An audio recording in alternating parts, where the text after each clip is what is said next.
보통 초보자들이 경매에 입문하는 가장 큰 이유가 멀쩡한 물건인 것 같은데 금액이 싸기 때문에 왜 이렇게 되는가 해가지고 입문을 많이 합니다. 그렇죠. 이게 일반 매매에서보다 훨씬 저렴하게 살 수 있다는 그 메리트 때문에 경매를 하는 거거든요. 근데 저렴해도 너무나 저렴하면 조금 의심을 해봐야 돼. 그렇죠. 그래서 오늘은 그 의심할 수밖에 없는 그런 경매, 소위 말해서 소유권이 좀 나누어진 우리들 말로 지분 경매에 대한 이야기를 한번 해보도록 하겠습니다. 네, 그럼 같이 화면을 보겠습니다. 2022 타경 46993 물건이고요. 소재지는 경기도 안성시 일중면 화봉리의 두 필지가 경매에 나온 상태입니다. 용도는 대지이고요. 지분 면적이 260평 정도 됩니다. 이 지분 자체가 260평이라는 얘기예요. 전체는 그렇지. 더 크겠죠. 그렇지. 그리고 제시외가 30평 정도. 제시외라는 거는 이제 토지 이외의 제시외인데 여기서는 건물입니다. 감정가가 9,500만 원 정도이고요. 한 번 유찰을 해서 6,600만 원까지 떨어진 상태에서 4명이 입찰을 했습니다. 4명이 입찰을 해서 8,100만 원 조금 넘게 써서 낙찰을 받았고요. 2등하고 얼마 차이 나진 않네요. 저희 올패스반 회원분이 낙찰을 받으셨죠. 이분이 이게 첫 낙찰이야. 첫 낙찰이니까 얼마나 좋았겠어요. 그런데 저렇게 첫 낙찰을 좋아할 수 있다는 것도 본인이 뭔가를 좀 알아야 좋아할 수 있는 거지, 전혀 모르는 상황에서는 저게 좋은 건지 그렇죠. 나쁜 건지 잘 이해가 되질 않아요. 저 금액이 어떤 것이기 때문에 기뻐할 수 있는 낙찰 금액이다. 그 부분을 좀 중점적으로 보겠습니다. 자, 여기는 임차인이 있어요. 임차인이 2명이 있고요. 주거 임차인이 있는데 대항력도 있어요. 대항력이 보통 있으면 우리가 경매할 때 물어줘야 되는 거잖아요. 그래서 이게 인수사항이라든가 대항력이 있으면 보통은 배제하잖아요. 그러니까 입찰을 안 하는 게 맞잖아요. 그런데 무조건 지분 경매에서는 저 임차인이라든지 대항력이 있다라든지 이런 부분은 따질 필요가 전혀 없어요. 왜냐? 온전한 소유권이 아니고 일부분을 소유한 지분 소유권자이기 때문에 저런 부분에 대해서는 절대 신경을 쓸 필요가 없어요. 더군다나 우리는 지금 토지 경매를 하고 있잖아요. 우리가 토지에 대한 부분을 낙찰받았지 이 주택에 대한 부분은 낙찰받은 게 아니잖아요. 그렇기 때문에 여기에 대항력이 있고 또 뭐 인수사항이 있다고 하더라도 사실은 대항력이 있지만 내가 인수해야 되는 부분은 아니거든요. 그 부분을 좀 생각을 하셔야 됩니다. 그렇기 때문에 저런 것은 아예 처음부터 빨간 글씨로 있다라고 하더라도 안 보는 것이 정신건강에 더 좋은 것 같아요. 그렇죠. 이런 게 겁나서 입찰을 하시는 분이 줄어든다면 저한테는 블루 오션이 되는 거죠. 그렇죠. 자, 이렇게 밭이 있네요. 농작물이 지어져 있고 여기 뒤에 집이 하나 보이시죠? 이 집 밑에 있는 땅도 포함되어 있습니다. 그러니까 전원주택에서 선호하는 거, 주택이 있고 옆에 텃밭이 있는 그런 형태가 가장 좋은 형태죠. 그렇죠. 자, 이런 식으로 지금 집이 하나 있어요. 근데 이거는 아까 봤듯이 매각 제외예요. 한 30평 정도 되는 이 집은 매각 제외고, 이 집이 깔고 있는 이 땅의 3분의 1, 그리고 이 앞에 보이는 이 밭의 3분의 1 해서 지분이 지금 경매에 나온 상태예요. 아, 이 집을 보니까 그래도 돈을 꽤 들여서 지은 집 같아요. 이 땅의 3분의 1 감정 가격이 9천만 원대였어. 9천만 원이라고 하는 그 돈이 3분의 1 가격이야. 그러면 9천만 원 정도를 곱하기 3배 하면 2억 7천이죠. 거의 3억 가까이 되는 돈이란 말이야. 그렇죠. 이 3억 가까이 되는 돈에서 저 건물 가격은 지금 빠졌다는 얘기야. 그렇죠. 건물 가격은 빠졌죠. 그러면 저 건물을 짓는 데는 어느 정도 들어갈까? 아까 30평 정도였으니까 그래도 한 1억 5천? 2억 정도는 들지 않았을까요? 2억 정도는 들었다라고 보게 되면 실질적으로 저 건물이 존속하기 위해서는 어느 정도의 세를 새로 낙찰받은 지분권자에게 줄 수밖에 없는 상황이야. 그러니까 지료를 내야 된다는 얘기죠. 그렇지. 그리고 나머지 텃밭도 마찬가지야. 텃밭도 3분의 1 이상을 내가 덜 쓸 수는 없는 거 아니야. 그렇죠. 그러니까 그 부분에 대한 지료도 내야 되는 거. 집이 꽤 괜찮아요.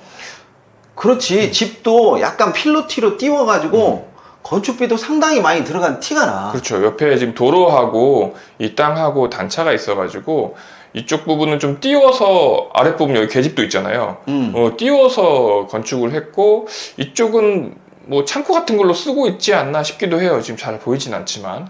그리고 실제로 거주하고 있는 곳은 이 1층 부분, 여기는 지하 부분인 것 같고요.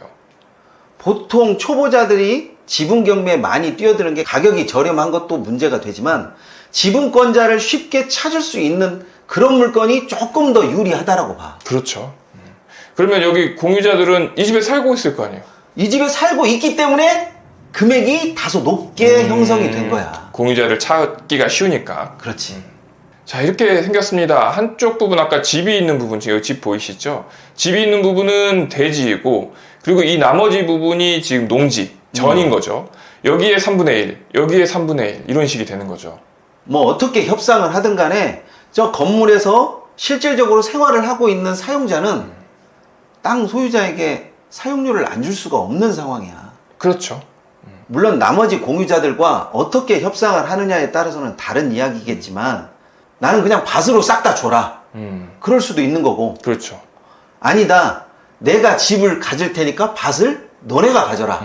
이렇게 할 수도 있는 부분이기 때문에 앞으로 협상이 어떻게 될지는 모르겠어요. 그렇지만 딱 한 가지. 절대로 손실은 없다. 당연하죠.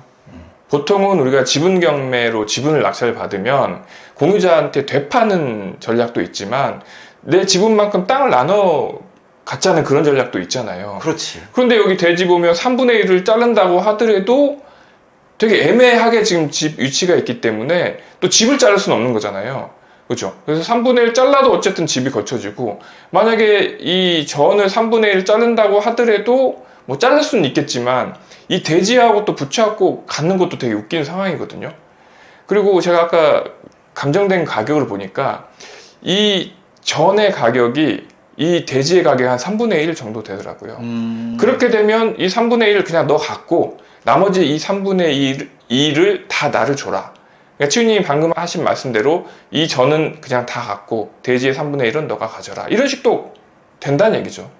어찌됐건 이게 소송을 가야 된다, 소송을 피할 수 없다 그런 부분이 아니라 실질적인 공유자들이 저쪽에서 살고 있기 때문에 충분히 협상을 통해서 이익을 뽑을 수 있다라는 이야기가 됩니다. 그렇죠.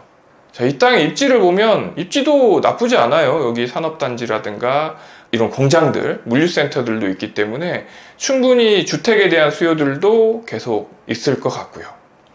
보통 지분 경매하면 공유자만 신경을 많이 쓰는데 항상 최악의 경우도 신경을 써야 돼요. 최악의 경우라고 하는 것은 땅을 잘라 가졌을 때 내가 그 땅의 값어치가 독립적으로 있느냐 없느냐를 따져봐야 되거든요. 그런데 이 물건 같은 경우는 땅을 독립적으로 잘라 가졌을 때 주변 여건의 입지가 나름 괜찮아. 그렇기 때문에 제가 손실을 보지 않는다라고 말씀을 드린 거고요. 그렇지 않고 공유자한테 사라, 내가 그 공유 지분을 사오겠다, 뭐 이런 식으로 협상을 했는데 정말로 덩그러니 공유자가 빠져나가 버린 경우 어떻게 할 거야? 또 그 땅이 산속 한가운데 있어. 그렇죠. 그럼 그냥 평생 내 거가 됩니다.